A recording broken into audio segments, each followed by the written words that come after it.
بسم اللہ الرحمن الرحیم. السلام علیکم. اس وقت سب سے بڑی خبر اخبارات کے لیے بنی جو کہ چھپ چکی اور اس وقت مین سٹوری ہے وہ ہے مونس الہی صاحب کا بیان جنہوں نے مہر بخاری صاحبہ کے پروگرام میں دیا کہ باجوہ صاحب کے کہنے پر ہم تحریک انصاف کی طرف آئے ورنہ ہمارے پاس دونوں آپشنز تھیں, بڑے ہم پر پریشرز تھے. اب اس سے ہر کوئی اپنے مطلب نکال رہا ہے لیکن ایک طرف کم توجہ دی جا رہی ہے جس سے پتہ چلتا ہے کہ گیم ہوئی کیا عمران خان کے ساتھ, اس کی ہم بات کریں گے. اور اس سے ہمیں کیا اشارہ ملتا ہے کہ اب یہ حکومت جو موجودہ حکومت ہے اس کے دن اب کتنے رہ گئے ہیں. اس کے ساتھ ساتھ سیاست اور معیشت کا بڑا چولی دامن کا ساتھ ہے. اب جو آج کی دنیا ہے آپ جو مرضی کر لیں, جتنے مرضی آپ بیانیہ بنا لیں, آپ نظریاتی ہوں, جس طرح کا بھی آپ کام کر لیں, لیکن اب معیشت جڑ چکی ہے سیاست کے ساتھ. اور وہاں سے جو خبریں ہیں جب آپ سنیں گے تو آپ کو پتہ لگ جائے گا کہ اب معاشی طور پر جو انڈیکیٹرز ہیں یا جو خبریں ہیں وہ بتا رہی ہیں کہ یہ حکومت اب جا رہی ہے. اور واضح اشارے ہیں کیونکہ کوئی بھی ادارہ, کوئی بھی انویسٹر ان پر کسی بھی طرح سے اعتبار نہیں کر رہا اور حالات بہت زیادہ برے ہیں کیونکہ جتنی دیر یہ حکومت رہے گی اتنے مزید برے حالات ہوں گے. تو ظاہر ہے کہ پھر سوچنا پڑے گا کہ جتنی جلدی ہو ایک سٹیبل نظام آ سکے. ایک چیز میں آپ کے سامنے رکھوں گا لیکن پہلے میں چاہ رہا ہوں کہ آپ کے سامنے محسن داوڑ صاحب کا میں بیان رکھوں. اسمبلی میں بڑے سیخ پا ہوئے وہی محسن داوڑ جو عین وقت پر عمران خان صاحب کو چھوڑ گئے. ان کو جب لگا کہ جناب اب ہم نے جتنا فائدہ لینا تھا عمران خان سے لے لیا, اب دوسری طرف جاتے ہیں اور وہاں جا کر فائدے سمیٹتے ہیں. ان کو بڑی ڈس اپوائنٹمنٹ ہوئی ہے اور انہوں نے کہا ہے کہ ہم تو عمران خان کے ساتھ اچھے تھے, عمران خان ہمارا زیادہ خیال کرتا تھا. ان لوگوں نے اپنے تو نام ECL سے آتے ہی پہلے ہفتے نکال دیے. یہ شہباز شریف اور دیگر پر تنقید کر رہے ہیں اور ایک ووٹ چونکہ قیمتی تھا تو اس وقت یہ سب آئے ہوئے تھے ساتھ. آج یہ اب جانے کی بات کر رہے ہیں. اسی طرح دیگر پارٹیز ہیں. اور میں مونس الہی کے بیان کے حوالے سے بتا دوں کہ اب یہ کیوں اس طرح کی تنقید شروع ہو گئی ہے کہ یعنی اتنی تنقید کی جیسے ہم چھوڑ کر چلے جائیں گے, ہم تو عمران خان کے ساتھ اچھے تھے. چونکہ اب ہاتھ اٹھ گیا ہے. مونس الہی صاحب کے بیان سے یہ بات ظاہر ہوتی ہے کہ باجوہ صاحب نے کہا کہ ہم جناب فروری 2021 کے بعد ہم نیوٹرل ہو گئے یا ہم اے پولیٹیکل ہو گئے, سیاست میں ہم نے فیصلہ کر لیا کہ ہم نے نہیں آنا. لیکن مونس الہی صاحب تو یہ کہہ رہے ہیں کہ ان کو یہ باجوہ صاحب نے کہا کہ تم عمران خان کی طرف چلے جاؤ. ابھی ان کی انٹرپریٹیشن ہے کہ وہ برے ہوتے تو ایسا کیوں کرتے ہیں. لیکن دوسری تصویر کا دوسرا رخ بھی تو دیکھیے. کیا صرف مونس الہی کو ہی کہا گیا یا کسی نے چودھری شجاعت کو بھی کہا کہ آپ نے PDM کی طرف جانا ہے؟ تو اتنے لوگ ادھر کیوں چھوڑ دیے گئے تاکہ ان کی حکومت بن سکے؟ ساروں کو ادھر کیوں نہیں لایا گیا پھر؟ اور قاف لیگ کو بھی یعنی کچھ لوگ ادھر رکھے گئے کہ جناب PDM کی گورنمنٹ بن سکے اور لوگوں کو بھی پھر اس کا مطلب ہے کہا گیا. کیونکہ اس کا مطلب یہ ہے کہ فروری کے بعد 2021 کے بعد باجوہ صاحب جو کہہ رہے ہیں کہ جناب ہم نے کہا سیاست میں نہیں آنا, تو وہ بات غلط تھی. اور وہ تو باقاعدہ بتا رہے تھے کہ جی وہ اس طرف چلا جائے, وہ اس طرف آ جائے, اس طرح کر رہے ہیں. تو پھر کیا عمران خان صاحب کو نکالنا, PDM بنانا, اس کو لانا, جس طرح سب کے بیانات ہیں PDM کی تمام لیڈرشپ کے, جی اسٹیبلشمنٹ کے بغیر تو نو کانفیڈنس ہو ہی نہیں سکتا, اسٹیبلشمنٹ اگر ہو ہی نہیں سکتا. پھر سب بیانات زرداری صاحب کا کہ جی وہ کہتے ہیں نکال لو اور یہ سب کچھ. تو پھر اب کیا ڈیوائڈ اینڈ رول چاہ رہے تھے باجوہ صاحب کہ کس طرح سے آگے چلانا ہے معاملات کو اور پھر اس میں ان کا راستہ بنے گا, اور وہ بات نہیں بن سکی. تو اب جب وہ ان کا ہاتھ جو PDM کے اوپر تھا یا جس طرح بھی کہ فلاں ادھر چلا جائے ادھر چلا جائے وہ اٹھ گیا ہے, تو اب یہ سارے کیا پنچھی اپنی پرواز کرنے والے ہیں. جو علی وزیر کا بیان ہے, علی وزیر کے حوالے سے بھی بات چل رہی ہے. خیر جو اب تو اعظم سواتی صاحب کو بھی اسی طرح سے گرفتار کر لیا گیا, بلوچستان جایا گیا. لیکن محسن داوڑ جو کہہ رہے ہیں, کیونکہ یہ بڑے قریبی ہمیشہ ان کے لیے بڑی آواز اٹھاتے ہیں محسن داوڑ, تو یہ اب آپ یہ سوچئے کہ علی وزیر کو تو رہا نہیں کروا سکے, پھر کیا چکر ہے یہ.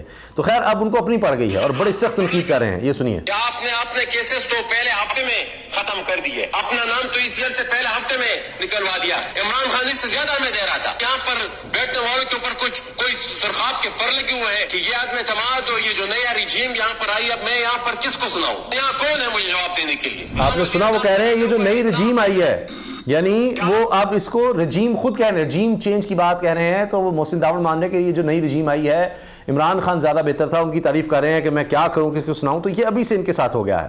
اب جناب یہ میں نے آپ سے عرض کر دیا مونس الہی صاحب کی بات, ان کے ساتھ جناب محسن داوڑ کا آپ نے دیکھ لیا.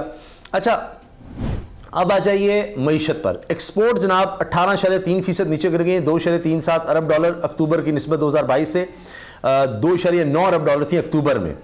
تو اب آپ یہ دیکھیے کہ کتنی تیزی سے یہ نیچے جا رہی ہیں ہر مہینے. اب یہ تیسرا مسلسل مہینہ ہے کہ آپ کی ایکسپورٹس, آپ کی کمائی نیچے جاتی چلی جا رہی ہے. اچھا جناب, پھر آپ یہ دیکھیے کہ بین الاقوامی فارماسیوٹیکل کمپنیز نے پاکستان میں کاروبار بند کر دیے ہیں. دواؤں کی قلت کا خدشہ, ARY. سنتے جائیں. اب حالات یہ ہو گئے ہیں کہ میں ساتھ ساتھ آپ کو لے کر چلتا ہوں, یعنی معیشت کی خبریں اگر دیکھیں تو ساتھ ہی سیاست پر آ جائیں. اسمبلیوں کی تحلیل, نون لیگ کا چودھری شجاعت سے مشاورت کا فیصلہ کہ کیا کیا جائے, کس طرح آگے بڑھا جائے. اب یعنی جانا تو ہے, تو اب نکلتے ہوئے کیا کیا جائے جس سے ہمیں کچھ بچت ہو سکے. اس کے لیے اب یہ بھی ہو رہا ہے کہ عمران خان کے خلاف نیب کے کیسز. القادری یونیورسٹی جو یعنی نوجوانوں کے لیے بنائی ہے, تو یہ کس طرح کا کیس بنا رہے ہیں نیب کا کہ عمران خان نے کوئی اپنا گھر بنایا, کوئی ایون فیلڈ بنائی, کیا کیا, یہ بھی ایک دلچسپ قصہ ہے. تو اب یہ ڈھونڈا جا رہا ہے. عدنان عادل صاحب سینئر صحافیوں کہہ رہے ہیں نون لیگ کے حامی اور قریبی ریٹائرڈ بیوروکریٹ فواد حسن فواد روزانہ وکلاء کی ایک ٹیم کے ساتھ نیب اسلام آباد کے دفتر جا کر بیٹھتے ہیں. یہ لوگ مخصوص فائلیں منگوا کر ان کا معائنہ کرتے ہیں. کیوں, کیا قانون اس بات کی اجازت دیتا ہے؟ یعنی عمران خان کے خلاف ہم کیا کریں, ہم تو فارغ ہو گئے ہیں, اب کیا کریں. اچھا جناب, پھر معیشت پر آ جائیے. مشرف زیدی صاحب کہہ رہے ہیں dollar reserves during the current government so for declined 30%, 30% اس حکومت کے ہوتے ہوئے ہمارے زر مبادلہ کے ذخائر گر چکے ہیں, اور یہ 7.5 ارب ڈالر کے لگ بھگ ہیں. ابھی آپ دیکھیے کہ 1 ارب ڈالر ابھی دینا ہے اس میں سے اپنے سکوک بانڈ کے لیے, اور 50 کروڑ ڈالر آنے بھی ہیں. تو اس کے بعد یعنی 7 ارب ڈالر کے لگ بھگ رہ جائیں گے. کتنی خطرناک بات ہے یہ. اور خود عمران خان کے ناقدین اس بارے میں کہہ رہے ہیں کہ بہت برا ہو چکا ہے اس وقت حال معیشت کا. اور انہوں نے کیا ہے, پیٹرول کو سستا نہیں کیا. آپ نے دیکھا پیٹرول لیوی بڑھا دی, پاکستان کی تاریخ میں سب سے زیادہ کر دی, پھر بھی ان سے رقم نہیں اکٹھی ہو رہی. اور انہوں نے جو آئل کمپنیز ہیں, آئل مارکیٹنگ کمپنی, ان کا مارجن بڑھا دیا. یعنی عوام کو فائدہ نہیں دیا, کمپنیوں کو فائدہ دیا, کیونکہ ان کے وہاں بھی فائدے ہیں. پاکستان پیپلز پارٹی کی سنیے جناب, سردار لطیف کوسر صاحب سینئر پیپلز پارٹی کے رہنما بھی ہیں, وکیل بھی ہیں. وہ کہتے ہیں گورنر راج کا کوئی امکان ہے نہ, آئین میں گنجائش, یہ کوئی بادشاہ تھوڑی ہے, ایسا کیا گیا تو عدالت اٹھا کر پھینک دے گی. پیپلز پارٹی کے سردار لطیف کوسر نے گورنر راج کی مخالفت کر دی.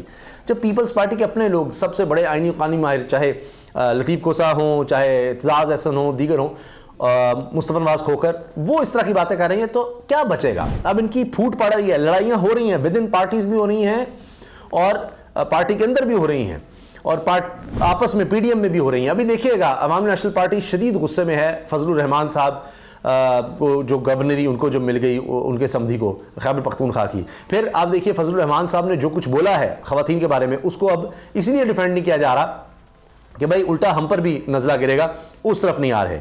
اب اسحاق ڈار صاحب نے کمیشن بنا دیا کہ ریونیو موبلائزیشن سٹیپس کس طرح کریں, کیونکہ اب حالات یہ ہیں کہ وزارت دفاع نے مزید رقم مانگ لی ہے. ابھی حال ہی میں 31 ارب روپیہ دیا گیا, اور انہوں نے کہا ناکافی ہے کیونکہ پیٹرول اتنا مہنگا ہو گیا ہے, اب دفاعی جو ہمارے اخراجات ہیں پورے نہیں ہو پا رہے, تو مزید گرانٹ دی جائے. اسحاق ڈار صاحب کو ایک ہائی لیول میٹنگ میں یہ سیکرٹری دفاع نے یہ بات کہہ دی ہے. یہاں سے آپ سوچئے کہ حالات کس طرف جا رہے ہیں. اچھا جی, پھر میں آپ سے عرض کروں کہ مہتاب حیدر صاحب, یہ عمران خان صاحب کی پالیسیز کے ناقد رہے ہیں. وہ لکھ رہے ہیں آئی ایم ایف نے پاکستان کو بے آسرا چھوڑ دیا. یہ انہوں نے جنگ میں ساری تفصیل بتائی ہے کہ آئی ایم ایف نے بالکل چھوڑ دیا ہے, اور کہا ہے کہ جی یہ جو فائنانس کے ایشوز ہیں آپ خود دیکھیں وہ بالکل ہٹ گیا ہے, اور ویٹ اینڈ سی کی پالیسی ہے. وجہ کیا ہے؟ وجہ یہ ہے کہ وہ دیکھ رہا ہے حکومت کسی بھی وقت جا رہی ہے, نہ ان سے فیصلے لیے جا رہے ہیں, نہ کوئی ان کا کام ہے, نہ کوئی ان کی سمت ہے, نہ کوئی ڈائریکشن ہے, تو آئی ایم ایف ویسے ہی پیچھے ہٹ گیا ہے. یہ اتنی خطرناک صورتحال ہے کہ خود مہتاب حیدر صاحب کہہ رہے ہیں کہ یہ بالکل پاکستان کو ڈیفالٹ کی طرف دھکیلا جا رہا ہے, دھکا دیا گیا ہے ڈیفالٹ کی طرف, کہ باقاعدہ جو ایکچوئل ڈیفالٹ ہے وہ اس طرف پاکستان چلا جائے, اور پھر کیا آئی ایم ایف آئے گا, یہ پاکستان کو کیا سزا دی جا رہی ہے, کیا کیا جا رہا ہے. مہتاب حیدر صاحب لکھ رہے ہیں یہ حالات ہو چکے ہیں. اور پھر جناب اس وقت آپ یہ دیکھیے کہ گیس کا لوڈ شیڈنگ اگر آپ دیکھیں شدید اس کا بحران ہے, اور اسی سے آپ اندازہ لگا لیجئے کہ اس حکومت پر نہ کوئی اعتبار کر رہا ہے, نہ ان سے فنڈز اکٹھے ہو رہے ہیں. حتیٰ کہ رؤف کلاسرا صاحب نے خبر دی ہے, سینئر صحافی ہیں, کہ فورن آفس ہمارے جو ایمبیسڈرز ہیں, دیگر سٹاف ہے, اس کے لیے بھی ڈالرز نہیں ہیں. ان کو ڈالر میں ظاہر ہے باہر رقم دی جاتی ہے, ان کی تنخواہیں وغیرہ وہ بھی نہیں ہیں. تو 2 دفعہ یہ کہا گیا کہ فائنانس کی طرف سے کہ جی آپ صرف جو بڑے اہم ہیں ایمبیسیز ان کا بتا دیں، ان کو ہم تنخواہ دے دیتے ہیں، یعنی سارے اہم نہیں ہیں، صرف چند ایک کو بتا دیں۔ وہ لسٹ آئی، انہوں نے کہا نہیں اس کو بھی اور شارٹ لسٹ کریں، اتنے بھی رقم نہیں ہے۔ یہ حالات ہو چکے ہیں تو ملک یہ گورنمنٹ کیسے چلائے گی؟ صرف کیا عمران خان کے خلاف کیسز بنا کر ملک چلایا جائے گا؟ یہ ان کی پالیسی ہے۔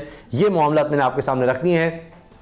چونکہ اب باجوہ صاحب ریٹائر ہو گئے ہیں تو اب یہ سب دیکھ رہے ہیں کہ اسمبلیاں جیسی تحلیل ہوں گی ویسی گورنمنٹ گر جائے گی، تو اس سے پہلے اپنا سکور سیٹل کر لیں، ہم دیکھ لیں کہ ہم کس طرف جا سکتے ہیں، ہم شو کر دیں کہ جناب یہ پی ڈی ایم میں تو ہمیں لایا گیا تھا یا ہم اس طرح آ گئے تھے، ہم سے غلطی ہو گئی، ہمیں پچھتانا پڑ رہا ہے، ہم پھر عوام میں جا رہے ہیں۔ تو ہو سکتا ہے کہ یہ اسمبلیاں تحلیل ہونے سے پہلے ہی علیحدگی کا اس طرح اعلان کر دے تاکہ دیکھیں جی ہم تو گورنمنٹ میں اسی وقت نکل آئے جب انہوں نے غلط کام شروع کیا، ہمیں پتہ لگ گیا کہ تو معیشت تباہ ہو رہی ہے، یہ تو ملک تباہ ہو رہا ہے، جب ہمیں سمجھ آ گئی ہم پہلے ہی آ گئے، اس سے پہلے کہ یہ گورنمنٹ جاتی ہم اس سے علیحدہ ہو گئے ہیں۔ اسمبلیاں تحلیل تو بعد میں ہوئی ہیں، ہم نے تو پہلے ہی علیحدگی کا اعلان کر دیا تھا۔ تو یہ بھی جو چھوٹی چھوٹی پارٹیاں ہیں نا، یہ آپ دیکھیے یہ چھوٹے چھوٹے اشارے دے رہی ہیں اور اچانک ہو سکتا ہے کہ یہ پھر بڑا قدم اٹھا لیں، اور اس سے پہلے کہ عمران خان اسمبلیاں تحلیل کرنے کا اعلان کریں یہ حکومت خود ہی تحلیل ہو چکی ہو۔ اللہ حافظ۔